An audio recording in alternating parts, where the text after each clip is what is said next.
빗물에 젖어 번지는 서울법대 합격증, 공원묘지 묘비 앞 교복 입은 소녀가 차가운 돌을 끌어안고 오열합니다. 아빠 약속 지켰어. 나 서울법대 합격했어. 이제 할아버지를 법정에 세울 수 있어.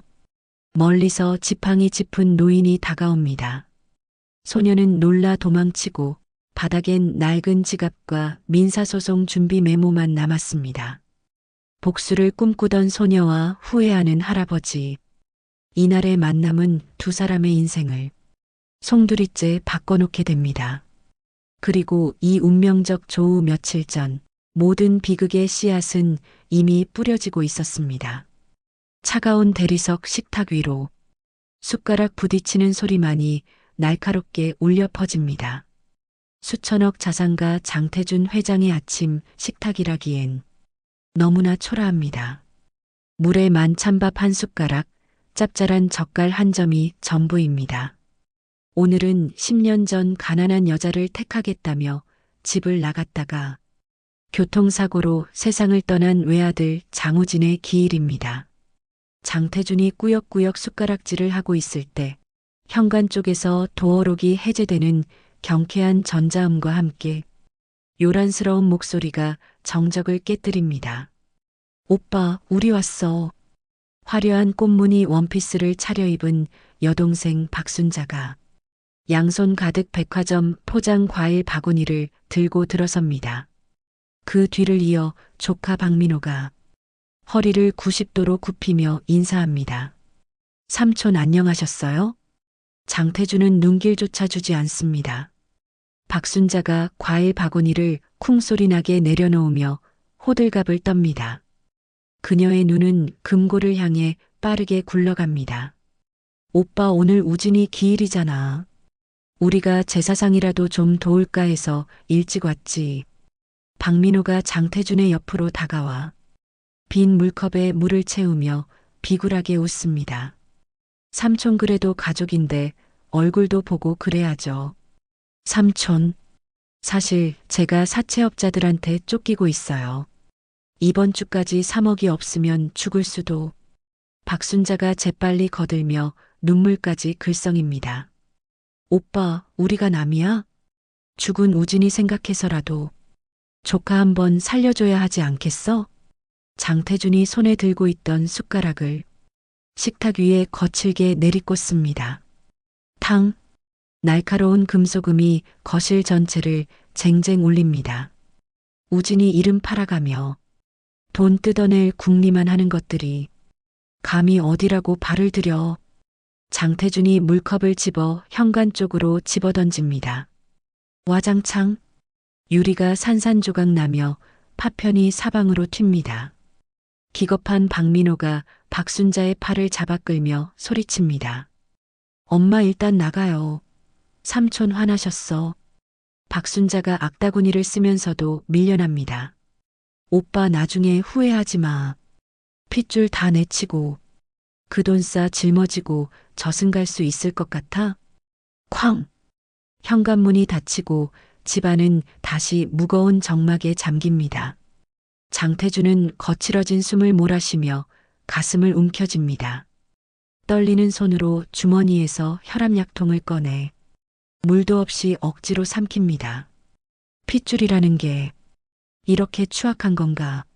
장태준은 평소 타던 세단 대신 차고 구석 낡은 검은색 구형차에 시동을 겁니다. 우진이 처음 월급 모아 선물했던 차입니다. 조수석에 우진이 좋아했던 단팥빵 봉투를 툭 던져놓습니다. 저택 철문이 열리고 낡은 차가 비틀거리며 나섭니다. 한 방울씩 떨어지던 빗방울이 어느새 굵은 장대비로 변합니다. 와이퍼가 삐걱거리지만 쏟아지는 비를 닦아내기엔 역부족입니다. 장태준이 핸들을 꽉 움켜쥡니다. 우진아, 이 못난 애비를 용서해라. 한참을 달려 파주 공원묘지에 도착했을 때 세상은 온통 잿빛 비안개에 휩싸여 있습니다. 장태준은 우산을 펴지만 거센 바람에 우산살이 휘청거립니다.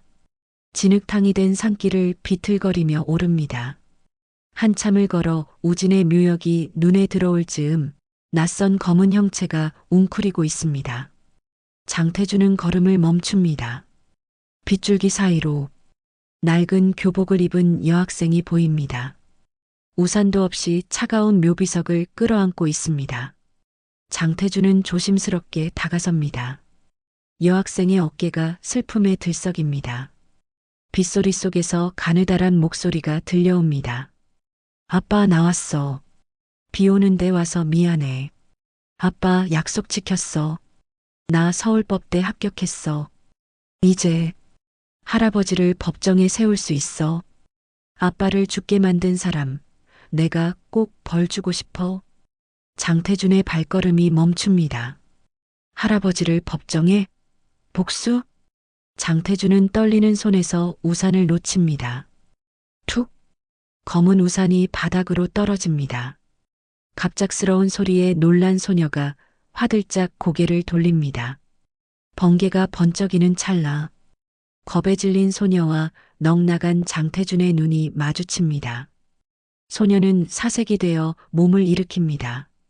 죄송합니다. 소녀가 허둥지둥 가방을 챙깁니다. 장태준이 떨리는 손을 뻗습니다. 잠깐 학생 기다려라. 하지만 소녀는 울먹이며 뒷걸음질을 칩니다. 신고만 하지 말아주세요. 소녀가 몸을 휙 돌려 산 아래로 황급히 도망칩니다. 거기 서라. 학생. 장태준의 절규가 빗소리에 묻힙니다. 순식간에 시야에서 사라진 소녀를 보며 장태준은 망연자실 헐떡입니다. 바닥을 내려다보니 무언가가 남아 있습니다. 소녀가 흘린 물건들이 빗물에 젖어갑니다. 접힌 종이 한 장, 낡은 지갑 하나, 민사소송 준비, 유기죄 성립 요건 메모들이 묘비 앞에 남아 있습니다. 장태준은 바닥에 털썩 주저앉아 떨리는 손으로 물건들을 집어듭니다. 종이는 빗물에 눅눅하고 지갑은 흙탕물로 엉망입니다.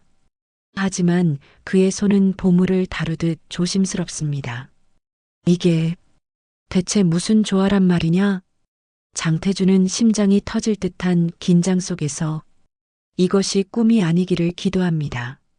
거친 손가락이 젖은 종이를 천천히 펼치기 시작합니다. 하늘에서는 여전히 비가 쏟아지고 장태준은 묘비에 기댄 채 운명처럼 다가온 단서들을 내려다봅니다. 장태준의 거친 손가락이 젖은 종이를 조심스럽게 펼칩니다. 빗방울이 종이 위로 떨어지지만 굵은 궁서체로 박힌 글자는 선명합니다. 합격. 그리고 그 밑에 적힌 이름. 한서영. 장태준의 입술이 파르르 떨립니다. 방금 전 묘비를 붙잡고 오열하던 여학생의 절한 외침이 귓가에 맴돕니다. 장태준은 젖은 합격증을 재킷 안주머니 깊숙이 집어넣습니다. 시선이 바닥에 떨어진 낡은 지갑으로 향합니다. 가죽이라 부르기 민망할 정도로 해지고 모서리가 다 닳았습니다. 지갑 안에는 1,000원짜리 지폐 몇 장과 동전 몇 개가 전부입니다.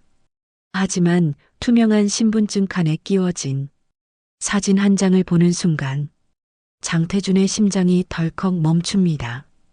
오래되어 누렇게 색이 바래고 투명 테이프로 이어붙인 흔적이 역력한 흑백 사진. 장태준이 숨을 헐떡이며 사진을 눈앞으로 가져갑니다. 사진 속에는 젊은 시절의 장태준이 활짝 웃고 있습니다. 그의 목마를 타고 환하게 미소 짓고 있는 어린 우진. 장태준의 눈에서 뜨거운 눈물이 쏟아집니다. 20년 전 그날 내 놈은 내 자식도 아니다라고 소리치며 장태준이 직접 찢어버렸던 바로 그 사진입니다. 아들이 몰래 주워 담아갔구나. 장태준이 가슴을 쥐어뜯으며 신음합니다. 우진아. 테이프 자국이 덕지덕지 붙은 사진은 찢어진 부자의 인연을 이어보려 했던 아들의 피눈물 나는 노력입니다. 장태준이 떨리는 손으로 사진의 뒷면을 돌려봅니다. 삐뚤한 어린아이의 글씨가 꾹꾹 눌러 적혀 있습니다. 세상에서 제일 멋진 우리 아빠, 그리고 한 번도 본 적 없는 그리운 할아버지. 그 한 줄이 장태준의 가슴을 난도질합니다. 그리운 할아버지라니. 장태준은 더 이상 견디지 못하고 빗물이 고인 진흙바닥에 무릎을 꿇습니다. 사진을 가슴에 품고 하늘을 향해 울부짖습니다. 우진아, 이 못난 애비를 죽여라. 내가 죽일 놈이다. 천둥 소리보다 더 처절한 통곡 소리가 텅 빈 공원 묘지를 가득 채웁니다. 평생 돈과 자존심만을 믿고 살아왔던 장태준의 철옹성이 찢어진 사진 한 장 앞에서 무너집니다. 한참을 빗속에서 오열하던 장태준이 비틀거리며 몸을 일으킵니다. 눈물 범벅이 된 얼굴에는 오직 간절함만이 가득합니다. 찾아야 한다. 내 새끼, 내 핏줄을. 장태준은 넘어지고 미끄러지면서도 사진을 쥔 손만은 절대 놓지 않은 채 산을 내려옵니다. 차에 도착한 장태준은 뒷좌석 휴대폰을 집어듭니다. 터치하는 손가락이 빗물에 미끄러지지만 기어코 비서실장의 번호를 누릅니다. 신호음 몇 번 만에 목소리가 들려옵니다. 네, 회장님. 장태준이 쉰 목소리로 단호하게 명령합니다. 한서영이다. 이름은 한서영이야. 서울대 합격생 명단을 뒤지든 당장 찾아내. 잣대 절대 들키지 말고 사립탐정도 고용해. 회장님, 갑자기 그게 무슨. 오늘 안에 당장 거처랑 연락처 알아내. 못 찾으면 너희 다 해고야. 장태준은 비서실장의 대답도 듣지 않고 전화를 끊어버립니다. 거칠게 숨을 몰아쉬며 백미러 속 자신을 봅니다. 20년 늙어버린 초라한 노인의 얼굴. 하지만 그 눈빛만은 20년 전 젊은 시절 사업을 일으킬 때처럼 뜨겁게 타오르고 있습니다. 다음 날 아침 장태준의 서재 팩스 기계가 윙거리며 종이를 토해냅니다. 비서실장의 보고서입니다. 장태준의 손이 부들부들 떨립니다. 거주지 서울시 성북구 재개발 예정 지구 3구역 판자촌. 가족부 장우진 사망. 모 한미숙 5년 전 지병으로 사망. 그리고 그 아래 이상합니다. 5년 전 외할머니가 회장님 회사에 여러 번 연락했던 기록이 있습니다. 비서실에서 모두 차단했습니다. 장태준의 눈이 부릅떠집니다. 뭐, 내가 모르게. 그때 휴대폰이 울립니다. 발신자 박순자. 오빠 혹시 우진이 핏줄 찾았다며? 장태준의 눈빛이 차갑게 식습니다. 어떻게 알았어? 오빠 조심해. 요즘 사기꾼들 많잖아. DNA 검사 꼭 해봐. 장태준은 대답 없이 전화를 끊습니다. 박순자가 뭔가 꾸미고 있다. 장태준은 수행원 한 명만 대동하고 직접 달동네로 향합니다. 차가 더 이상 들어갈 수 없는 가파른 언덕길에서 내립니다. 눈앞에는 처참한 풍경이 펼쳐집니다. 철거라고 적힌 붉은 글씨들, 금이 간 벽, 무성한 잡초. 장태준은 지팡이를 짚고 쥐구멍 같은 골목길을 걸어 올라갑니다. 코를 찌르는 하수구 냄새와 곰팡이 냄새. 한참을 헤맨 끝에 낡은 슬레이트 지붕 아래 반지하 방 창문이 보입니다. 창문 너머로 백발의 노인이 떨리는 손으로 콩나물을 다듬고 있습니다. 서영의 외할머니입니다. 장태준의 가슴이 무너집니다. 그는 차마 인기척을 내지 못하고 뒷걸음질을 칩니다. 그때 골목 아래쪽에서 헐레벌떡 뛰어 올라오는 발소리. 장태준은 황급히 전봇대 뒤로 숨습니다. 교복 입은 서영입니다. 서영은 집으로 들어가지도 않고 가방을 맨 채 곧장 낡은 편의점으로 뛰어듭니다. 장태준은 수행원에게 눈짓하고 홀로 편의점으로 다가갑니다. 창문 너머 서영의 모습은 처절합니다. 카운터에 선 서영은 들어오는 손님마다 허리 꺾이게 인사합니다. 어서 오세요. 밝은 목소리지만 얼굴에는 고단함이 가득합니다. 손님이 끊긴 틈을 타 서영이 유통기한 임박 폐기 스티커 붙은 삼각김밥을 꺼냅니다. 계산대 아래 쭈그리고 앉아 차가운 김밥을 허겁지겁 먹으며 다른 손에는 법률 서적을 든 채 책을 읽습니다. 눈빛이 형형하게 빛납니다. 창고에서 블룩배 나온 점장이 튀어나와 소리칩니다. 야, 한서영, 내가 무슨 서울법대야? 일이나 제대로 해. 놀란 서영이 김밥을 등 뒤로 숨기며 벌떡 일어납니다. 죄송합니다, 점장님. 점장의 모욕에도 서영은 연신 죄송합니다만 되풀이합니다. 장태준의 손에 쥐어진 지팡이가 부들부들 떨립니다. 당장 들어가서 저놈의 멱살을 잡고 싶지만 아직은 때가 아니다. 장태준은 분노를 억누릅니다. 잠시 후 서영이 분리수거를 하러 가게 뒷문으로 나옵니다. 빈 박스와 플라스틱 병을 정리하며 미처 다 마시지 못한 이온 음료병을 테이블 위에 올려둡니다. 다시 박스를 가지러 안으로 들어간 사이 어둠 속 장태준이 표범처럼 빠르게 움직입니다. 떨리는 손으로 서영이 마셨던 빈 음료수병을 낚아챕니다. 가슴이 쿵쾅쿵쾅거립니다. 골목 모퉁이로 돌아온 장태준은 기다리던 수행원에게 음료수병을 건넵니다. 비서실장한테 전해 국내에서 가장 빠르고 정확한 곳에 오늘 밤 안으로 결과 나오게 하라고. 사흘 후 장태준의 대저택 거실 현관문이 열리며 박순자가 20대 여성의 손을 잡고 들어섭니다. 오빠, 이 애를 봐. 장태준이 서재에서 나옵니다. 여성이 눈물을 글썽이며 다가옵니다. 할아버지, 저예요. 손녀 장지아예요. 장태준의 눈이 커집니다. 박순자가 득에양양하게 말합니다. 오빠, 이 애가 우진이 딸이래. 얼굴도 우진이 닮았잖아. 장태준의 머릿속이 하얗게 변합니다. 뭐, 그럼 한서영은? 가짜 손녀가 이야기를 풀어놓습니다. 저 몇 년간 할아버지 찾아다녔어요. 엄마 돌아가시기 전에. 그 순간 비서실장이 급히 거실로 뛰어듭니다. 회장님, DNA 검사 결과 나왔습니다. 장태준이 떨리는 손으로 서류를 펼칩니다.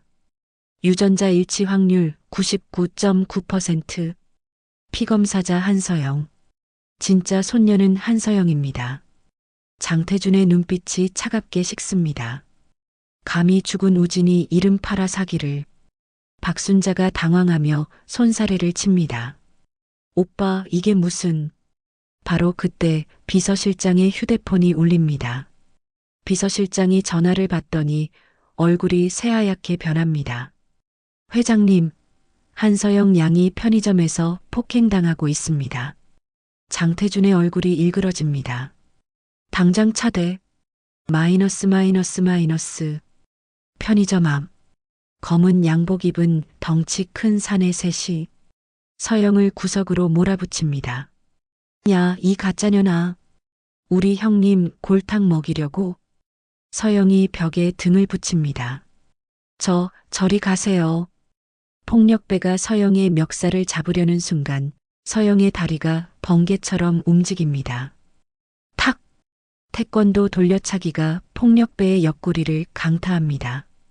아버지가 가르쳐준 호신술입니다. 하지만 상대는 셋, 서영은 금세 다시 밀립니다. 폭력배가 서영의 팔을 움켜쥡니다.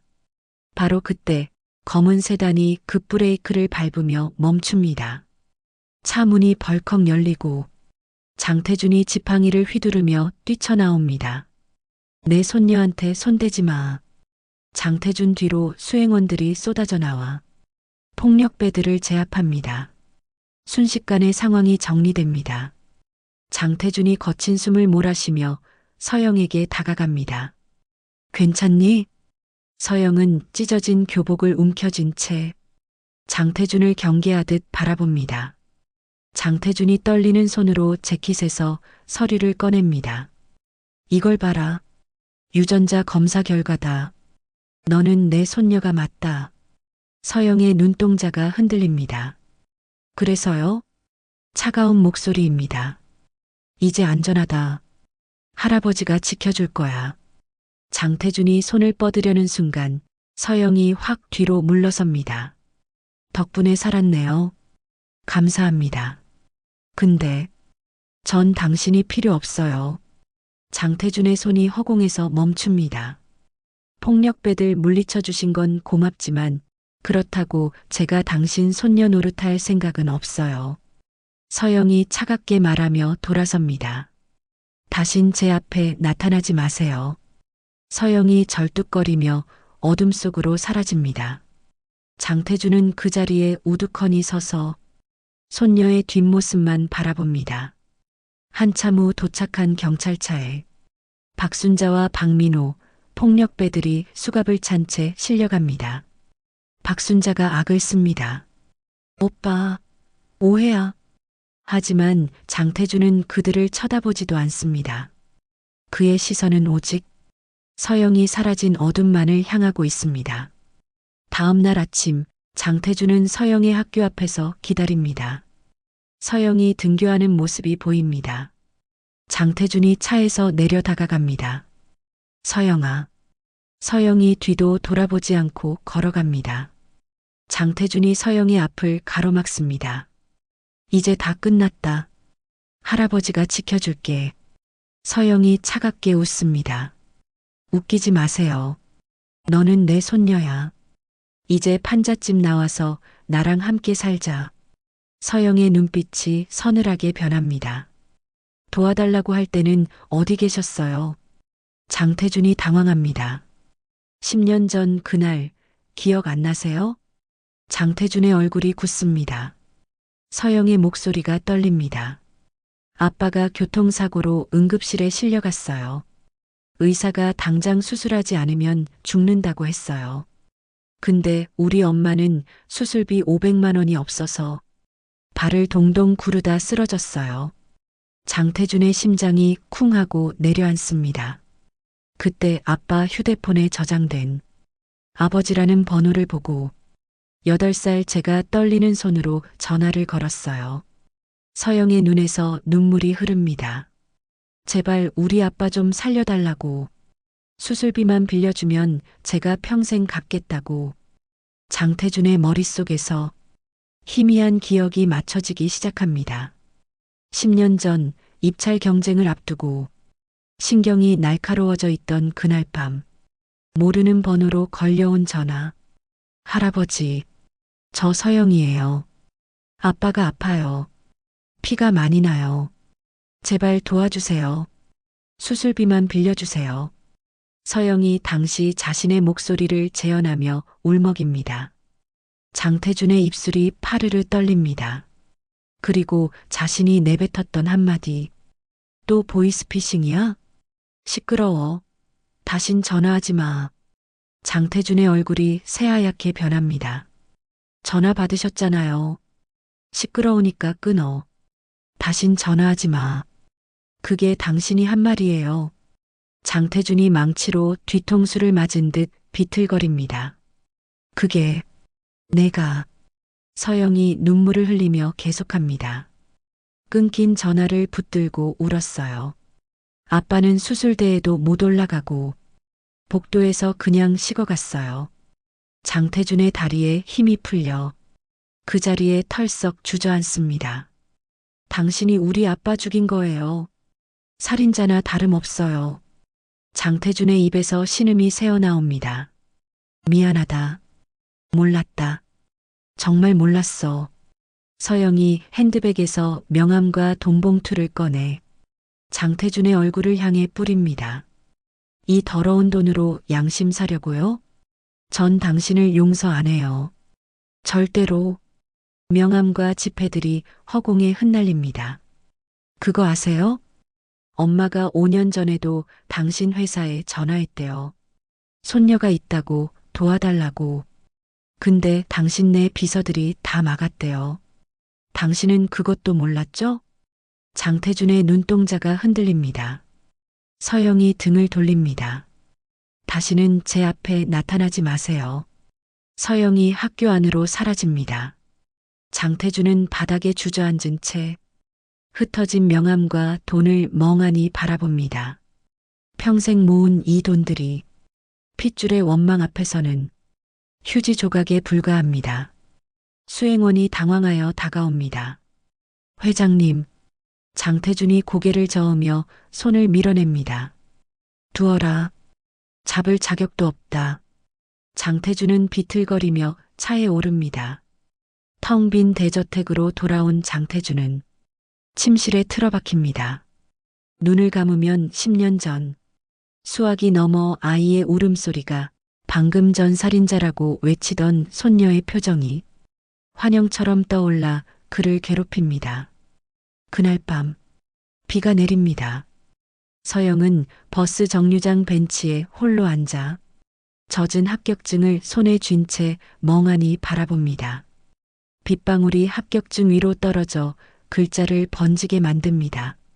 아빠, 내가 잘못 생각한 걸까? 할아버지를 미워하는 게 맞는 걸까? 그때 휴대폰이 울립니다. 수화기 너머로 낯선 목소리가 들립니다. 보호자이십니까? 환자분이 갑자기 쓰러지셔서 응급실로 이송됐습니다. 서영의 얼굴이 새하얗게 변합니다. 마이너스. 성북구 보건소 응급실. 서영이 숨을 헐떡이며 달려옵니다. 응급실 침대에 외할머니가 산소 마스크를 쓰고 누워 있습니다. 할머니. 백발의 외할머니가 희미하게 눈을 뜹니다. 서영아. 의사가 차트를 보며 말합니다. 과로와 당뇨 합병증입니다. 당장 입원하셔야 하는데 보증금이 200만 원. 서영이 주머니를 뒤집니다. 지갑에는 편의점 알바비 3만 원이 전부입니다. 손이 덜덜 떨립니다. 외할머니가 약한 목소리로 말합니다. 서영아, 미안해. 할머니가 너한테 짐만 되네. 할머니, 그런 소리 하지 마세요. 서영의 눈에서 눈물이 쏟아집니다. 입원시켜주세요. 제가 돈 마련해 올게요. 의사가 물러가고 외할머니는 다시 잠이 듭니다. 서영은 복도 구석으로 비틀거리며 걸어가 차가운 벽에 등을 기대고 천천히 주저앉습니다. 무릎을 끌어안고 얼굴을 묻습니다. 이 세상엔 내 편이 정말 아무도 없구나. 아빠, 엄마, 이제 할머니까지. 서영의 어깨가 격하게 들썩입니다. 한참을 울던 서영이 주머니에서 무언가를 꺼냅니다. 꼬깃꼬깃한 종이 한 장. 민사소송 준비 마이너스 장태준 유기죄 성립 요건. 서영은 그 종이를 한참 바라봅니다. 손이 떨립니다. 천천히 종이를 찢기 시작합니다. 찢어진 종이가 산산조각 나 바닥에 흩어집니다. 복수한다고. 아빠가 돌아오는 것도 아니고 난 대체 뭘 하는 거지. 서영이 고개를 들어 천장을 바라봅니다. 할아버지, 정말 당신이 필요 없는 걸까? 서영의 독백이 텅 빈 복도에 울립니다. 마이너스. 같은 시각 장태준의 대저택. 장태준은 서재에 홀로 앉아 창밖을 바라봅니다. 빗방울이 창문을 타고 흘러내립니다. 책상 위에는 테이프로 붙인 사진이 놓여 있습니다. 장태준의 손이 사진을 쓰다듬습니다. 우진아, 어떻게 하면 내 딸이 이 못난 할아비를 용서해 줄까? 장태준의 눈물이 사진 위로 떨어집니다. 마이너스. 화면이 서서히 어두워집니다. 비 오는 밤 병원 복도에 홀로 앉아 있는 서영. 대저택 서재에 홀로 앉아 있는 장태준. 두 사람 모두 각자의 어둠 속에서 같은 고통을 겪고 있습니다. 하지만 아직 그들 사이의 거리는 너무나 멀기만 합니다. 암전. 며칠간 장태준은 알아눕습니다. 식사도 거부하고 침대에서 일어나지 않습니다. 어느 날 새벽 장태준이 간신히 몸을 일으켜 서재로 걸어갑니다. 서재 구석 낡은 나무 상자.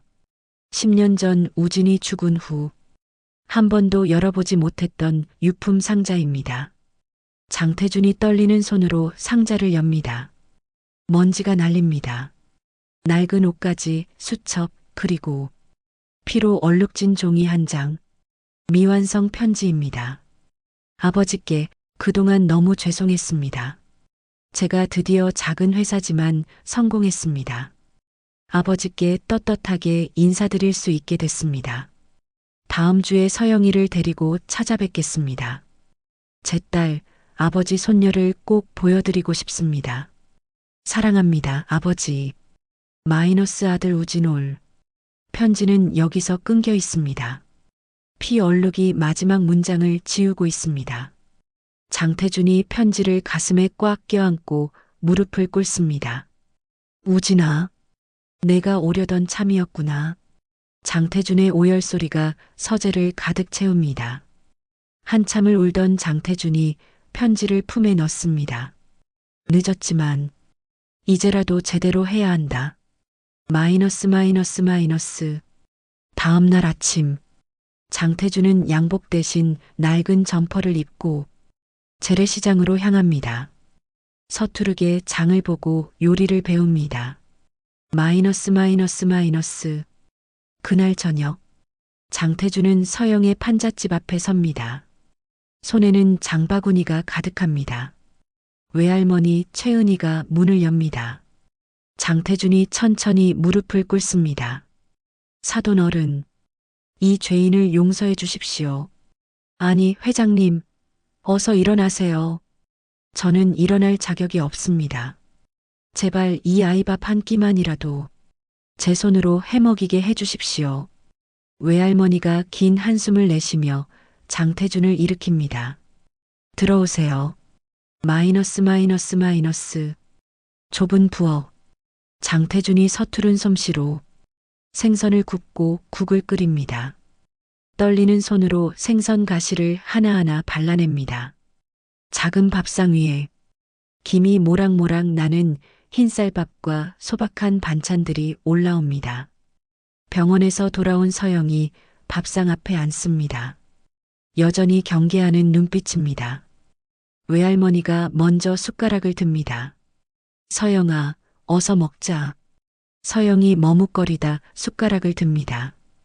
따뜻한 국물이 목을 타고 내려갑니다. 장태준은 자신은 먹지도 않고 젓가락으로 생선 가시를 발라냅니다. 발라낸 하얀 생선살을 서영의 밥그릇 위에 올려줍니다. 많이 먹어라. 그 말이 서영의 눈물샘을 자극합니다. 서영은 고개를 푹 숙입니다. 밥그릇 위로 눈물이 뚝뚝 떨어집니다. 외할머니가 품에서 낡은 편지를 꺼냅니다. 서영아, 이걸 봐라. 내 아빠가 사고 나기 전날 쓰던 편지야. 서영이 떨리는 손으로 편지를 받습니다. 피 얼룩이 묻은 미완성 편지. 아버지의 글씨. 다음 주에 서영이를 데리고 찾아뵙겠습니다. 서영의 눈에서 눈물이 흐릅니다. 아빠는 할아버지를 용서했구나. 화해하고 싶었구나. 엄마의 유언이 떠오릅니다. 서영아, 할아버지를 미워하지 마. 그분도 모르셨던 거야. 서영이 울먹이며 밥을 한 숟가락 떠넣습니다. 그리고 조용히 말합니다. 잘 먹었습니다. 할아버지. 그 한마디가 떨어지는 순간 장태준의 얼굴이 일그러지며 눈물이 쏟아집니다. 몇 달 후 봄날, 따스한 햇살이 내리쬐는 아침입니다. 장태준은 회장직을 내려놓고 대저택도 정리했습니다. 이제 그는 서영이 다니는 대학 근처 작은 화단이 있는 2층 주택에서 서영, 외할머니와 함께 살고 있습니다. 주방에서 고소한 빵 굽는 냄새가 납니다. 장태준이 곰돌이 무늬 앞치마를 두르고 토스터 앞에서 빵이 튀어오르기를 기다립니다. 외할머니가 부스스한 머리를 정리하며 나옵니다. 사돈 어른, 또 먼저 일어나셨어요? 우리 서영이 든든히 먹여야죠. 장태준이 계란 프라이를 내밀지만 노른자는 터졌고 흰자는 살짝 그을렸습니다. 하지만 밥상에 둘러앉은 세 사람의 얼굴에는 웃음꽃이 만발합니다. 서영이 2층에서 내려옵니다. 식사를 마친 장태준은 서영의 무거운 가방을 들겠다고 나섭니다. 할아버지, 무거워요. 정류장까지만 들어준다니까. 벚꽃잎이 날리는 길을 나란히 걷는 두 사람의 그림자가 길게 늘어집니다. 버스 정류장에 도착해 장태준은 서영의 옷매무새를 다듬어 줍니다. 차 조심하고 밥 거르지 말고. 알았어요, 할아버지. 버스가 멀어질 때까지 장태준은 손을 흔듭니다. 마이너스 마이너스 마이너스. 오후 동네 공원 벤치에 앉은 장태준. 그의 손에는 새빨간 털장갑이 끼워져 있습니다. 옆에 앉은 동네 어르신이 묻습니다. 김영감, 날 더운데 웬 털장갑이야? 장태준이 기다렸다는 듯 털장갑 낀 손을 쫙 펴서 얼굴 옆에 갖다 댑니다. 우리 손녀가 첫 아르바이트 월급으로 사준 거야. 서울법대 다니는 우리 똑똑한 손녀 말이야. 장태준이 흐뭇하게 웃습니다. 마이너스 마이너스 마이너스. 주말 장태준, 서영, 외할머니 세 사람이 장우진의 묘 앞에 돗자리를 펴고 앉습니다. 정성스럽게 준비한 도시락을 꺼냅니다. 장태준이 소주 한 잔을 묘비 앞에 따릅니다. 우진아, 내 편지 받았다. 내가 바랐던 모습으로 살고 있다. 서영이 가방에서 리포트를 꺼냅니다. 아빠, 저 법대 첫 과제로 용서와 화해의 법적 의미라는 주제로 썼어요. 서영이 리포트를 펼칩니다. 법은 정의를 추구하지만 때로는 정의보다 중요한 것이 있다는 걸 배웠습니다. 아버지가 마지막으로 원했던 것, 그건 복수가 아니라 화해였습니다. 서영의 눈가가 촉촉해집니다. 아빠, 이제 알 것 같아요. 당신이 왜 할아버지를 용서하려 했는지. 첫 과제 A+ 받았어요. 장태준이 서영의 어깨를 감싸 안습니다. 우진아, 내가 남긴 숙제 잘 풀고 있다. 바람이 불어 벚꽃잎이 눈송이처럼 흩날립니다. 마이너스 마이너스 마이너스. 묘를 내려오는 길. 장태준의 한 손은 외할머니가, 다른 한 손은 서영이 잡습니다. 세 사람이 손을 꽉 잡고 천천히 산을 내려갑니다. 벚꽃잎이 축복처럼 쏟아져 내립니다. 할아버지, 오늘 저녁엔 제가 요리할게요. 오냐, 우리 강아지가 해주는 거면 뭐든 맛있지.